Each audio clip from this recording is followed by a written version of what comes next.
How's it going, everybody? It's Frisby Moonsong here. Yow! And today what we are going to be doing is we are actually going to be looking at some decks that I think are actually really easy to get hold of. Because of their core prices not being too expensive, but are also still competitively viable. So, I think especially for people who are coming into the game now looking what to start off with, these are some really good decks that are actually stuff that they can look into getting and help learn about the game. Um, I also have like an honorable mention that could be there, but yeah, we will get to that. So let us look at the decks that we are going to be seeing. We have 5 decks over here for you today, and then we are going to be doing the giveaway of the Ghost from the Past box. If you remember, we were giving that away from our 100 subscribers video, so thank you to all you guys who are joining. And we are still climbing, making our way up to 300 and hopefully more as we keep on moving forward. Now, if you remember what the task was, where you had to tell me either what you thought we would see in the remote duel tournament, which a couple of you did, or you had to tell me what you would like to see from the channel. So there were only 7 of you who got that in correctly, so we will be rolling for the 7 of you later on. However, let us get to the decks first, and we'll get to that a little bit later. So going on to the first deck, I think a deck that is really good is Ultrageist. As you saw, I played Ultrageist in this tournament. I think the deck is actually a really strong meta contender. I think it's good at playing against the other decks. I think it has really interesting ways to stop the meta right now, and it main decks Imperial Order, which is amazing right now. I think that's really, really good. Malusik, as you can see over there, people are really scared of this card. It is a really, really good card for the game. I think it's really amazing.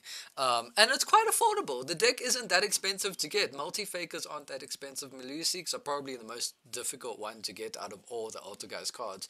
But it's a really small core, and Solemn Strikes you can find as commons now. Judgments are flying around everywhere. I think the most difficult part of the deck to get would probably be the Extravagances and maybe the Malusik. But even so, you can find replacement draw options like Pot of Desires, like Dualities, like the Spellbook engine. Wonder Wand is even a good draw engine for this deck. It's really good, and it's spellcasters, so there's a lot of synergy with it that can work really, really nicely. And there are a lot of generic traps that actually work really good as well. Torrential Tribute is so easy to find. And I think this deck is actually really, really good. And it can pop off really, really fast if you give it too much time. And it has a lot of space for hand traps and stuff. And if you don't have impermanences, you know what, that's fine. There's other cards that can help you trigger Faker going second in your opponent's first turn. Like Typhoon, for example. Typhoon is a really good card that can help you trigger Faker going second, especially with a lot of the decks being like invoked, where they can set a card and activate a field spell or something like that, or even Sky Striker, you know, stuff like that. It's really, really good for Typhoon. So that is actually a good option to try play in your deck if you want to try trigger Faker going first. And that's back row removal. So that's also a really good option. I think it's a really good deck. I've been doing particularly well with it, and the artwork is just beautiful, and I love its theme. So that is something you guys can look into, and it's very affordable. Moving on to the next deck, we have Virtual World. Now, Virtual World is actually one of the top contenders right now, I feel, and it is actually very easy to get.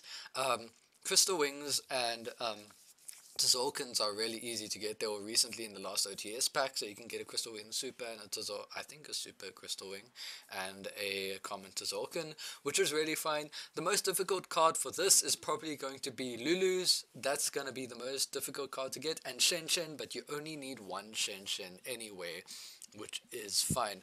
This deck can make synchro plays for days, and I think it's just really, really amazing in general. And it's a good deck just to get into. There's very few hand traps that actually hit this deck, maybe besides Lancia, which doesn't even do too much because they can still play around it.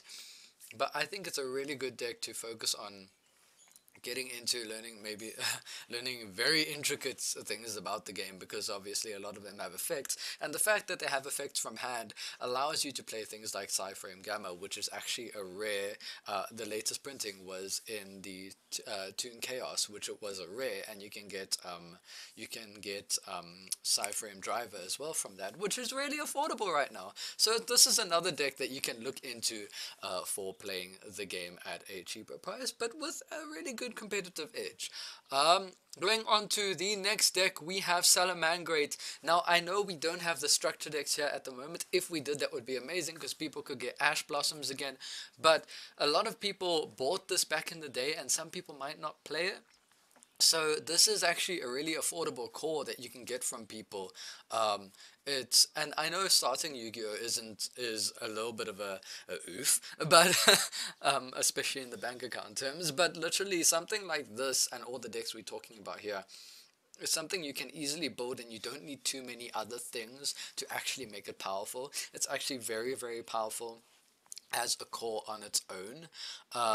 You could find the OTK potential for it eventually. It's, you know, you don't need the access code talker. There's a lot of other cards you can go into, which actually do really, really well for this deck. And it's a really powerful deck, actually. Even back in its time, it was really, really good. And especially with Mirage Stallion coming back to 1, this deck is going to be quite easy to find and easy to build, and some people already have the cores anyway. So this is going to be one to look into. So yeah, I do recommend Salamand, especially if you're a fan of fire. That would be pretty cool. But yeah, so like these are deck cores that I'm talking about. A little bit later I'm going to get into, or as we go along, I'm going to be getting into more videos about how to actually build up your collection when you are starting, or how to start out in Yu-Gi-Oh! So we are going to be moving into that series pretty soon. Now moving on to the next one, we have Prank Kids. Now, Prank Kids is not as easy to acquire, but it's still quite affordable as a deck on its own compared to a lot of the other meta decks. I think probably the most expensive card in this deck is the Field Spell and maybe the Lincoln the Fusion Monster. But other than that, everything here is really affordable. And people usually have the entire core that they would sell. So this is a deck I'm actually looking to get because the artwork is so, so cool. I mean, look at that. How can you not love the little naughty little things? Anyway, yeah, I love it. It looks really cool, and this thing can pop off of one normal summon, and it's one of the top decks at the moment. Like, why wouldn't you want that? Wasn't touched on the ban list. Really cool fusion / link deck that you can get into. And it's got a lot of open space to be able to play other hand traps and stuff like that. And you can mix it with a couple of decks. I've seen people play Prank Kids Thunder Dragon. I've seen people play Adamancipator Prank Kids. So if you've got those, this will be a really good thing to mix it with. I mean, you just need to get the core, and then you should have enough to play. So it's quite affordable. Moving on to the final deck that we are going to talk about is, and this might come as a shock to you, but I think this is a really good deck, and it's really flexible, and I think it's something that can actually really perform really well if you do, if you know what you're doing with it. We have Ogdoadic. Now, Ogdoadic came in the Ancient Guardian set. The most difficult ones to get are probably the Queen, the Overlord, and the King, but you usually need only one of each of them. The rest are quite easy to get, but a lot of people are playing the Lair of Darkness version, which is pretty cool because you end up tributing your opponent's cards for these guys, and Lair of Darkness was recently printed, or quite recently printed, as a rare in the golden the maximum gold packs that we just got. So that you can use that to play this deck, and it's a really good. You can play different variants. You can play a chaos variant. If you have invoked, you can play invoked Ogdoadic, which is actually really, really good at the moment as well. You can play a very pure Ogdoadic version where you play some of the traps and you play a little bit more control-y with hand traps and everything. It's up to you, but this is it's really, really good. Even the chaos, if you can get chaos spaces, that would be really awesome, because it's really a good deck that is actually pretty solid. And I think people underestimate this, and I think it's just because it's not played enough. I played it for a little while, and it actually did wonders. It topped a couple of tournaments. So I think well, a couple of locals at least, because that's mostly what I tried it in. But I think it's really got a lot of potential, and I think it is really something you can look into, because the cards are really, really simple to get.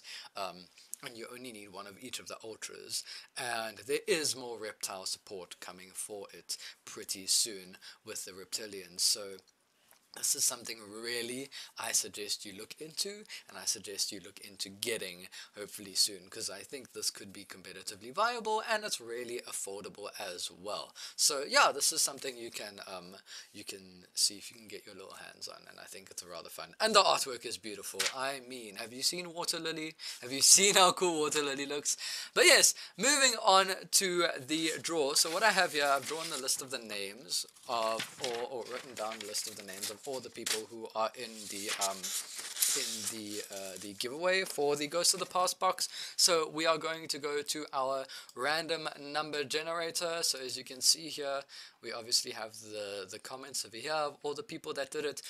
So we are going into our random number generator to see who is going to be in. So max is 7 and the minimum is 1 for this. So let's roll. I just wanted to say thank you again to Solarpop and Unplug Yourself for giving us these sponsored Ghost from the Past boxes, and thank you, because the more I give to you, and the more you give to me, the more I give to you, the more they give to me, and we can all help each other out. It's a cycle. So really thank you so much. I really appreciate it, and thank you so much for the 100 subscribers. You guys have really helped me a lot. This is something I really enjoy doing. I really love the game.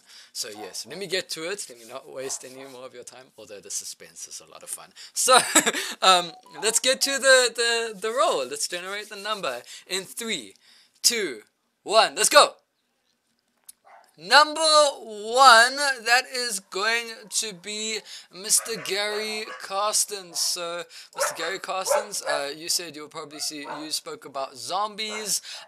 So we unfortunately did not see any zombies in the tournament, but I think that would have been cool to see. So, Mr. Gary Carstens, congratulations on winning your Ghost from the Past box, and we will get into contact with you pretty soon. So thank you to all of you guys for watching the video. Shout out to Ultrageist, because you are an amazing deck. Sorry, I just clicked on it and I thought I would. So thank you so much for watching the video, and I'll see you guys in the next one. From me, Frisby Moonsong, I'm out. Cheers, guys. Yow!